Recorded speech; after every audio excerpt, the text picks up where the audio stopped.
നമസ്കാരം. ശബരിമലയുടെ ഏറ്റവും വലിയ പ്രത്യേകത അവിടെ എത്തുന്നവർ സമന്മാരാണ് എന്നതാണ്. ദൈവസങ്കല്പം തന്നെ അത് നീയാകുന്നു എന്നാണ്. ഞാൻ നീ തന്നെയാവുന്നു എന്നൊക്കെ വ്യാഖ്യാനിക്കാവുന്ന ആ മഹത് സങ്കല്പമാണ്. അവിടെയാണ് VIP സംസ്കാരം കൊണ്ടുവന്ന് ആ സങ്കല്പം തന്നെ ദേവസ്വം ബോർഡ് തകർക്കുന്നത്. കാശുള്ളവൻ വീട്ടിലൊരു ശബരിമല പണിത് 24 മണിക്കൂറും കണ്ടുകൊണ്ടിരിക്കട്ടെ. അല്ലാതെ ശബരിമലയിൽ സാധാരണക്കാരന് ഏതാനും സെക്കൻഡുകളുടെ ദർശനവും ചിലർക്ക് 5-10 മിനിറ്റുകൾ അനുവദിക്കുന്നതും ശബരിമലയുടെ പ്രത്യേകത തകർക്കുന്ന ഒരു കാര്യമാണ്.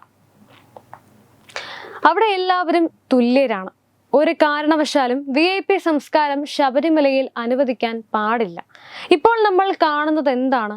കാശുള്ളവർക്ക് കിലോമീറ്ററുകൾ ക്യൂ നിൽക്കേണ്ട ആവശ്യമില്ല.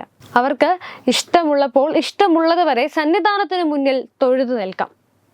അയ്യനെ ആവോളം മതിവരുവോളം കാണാം. ഇത് ശബരിമലയുടെ അടിസ്ഥാനപരമായ തത്വമസി എന്ന ആ ഒരു മഹത്തായ സങ്കല്പത്തിനെ അവഹേളിക്കുന്നത് പോലെയാണ്.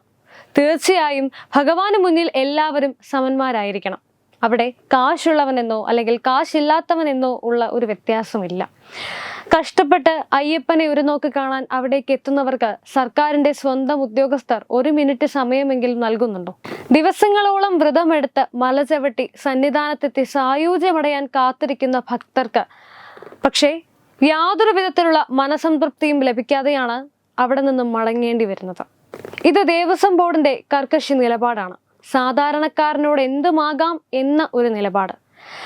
നമ്മൾ ഓർക്കണം, സർക്കാരിന്റെ പ്രധാന വരുമാന മാർഗമാണ് അയ്യപ്പന്മാർ. ശബരിമലയിൽ നിന്ന് ലഭിക്കുന്ന പണം നാടിന്റെയോ ജനങ്ങളുടെയോ നന്മയ്ക്കല്ല ഉപയോഗിക്കുന്നത് എന്നും നമ്മൾ ഓർക്കണം.